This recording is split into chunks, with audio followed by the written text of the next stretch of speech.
మంగళం నిత్య శుభమంగళం. Welcome to Sri Latha channel.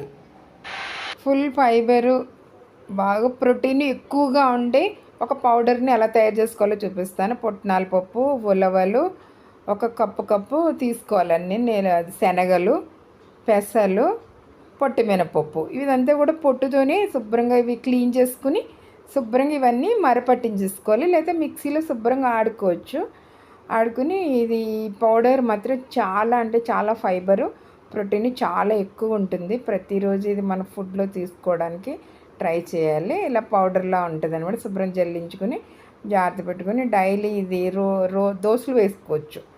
ఇందులో కొంచెం రవ్వ యాడ్ చేసుకుంటే దోశలు అనేవి చాలా మంచిగా వస్తాయి అన్నమాట. ప్లస్ పొంగడాలు కూడా వేసుకోవచ్చు, పకోడీ వేసుకోవచ్చు, ఉల్లిపాయలు పచ్చిమిరపకాయలు అన్నీ వేసుకుని పకోడీలా కూడా వేసుకోవచ్చు. చాలా హెల్తీగా టేస్టీగా ఉంటాయి ఈ పిండితో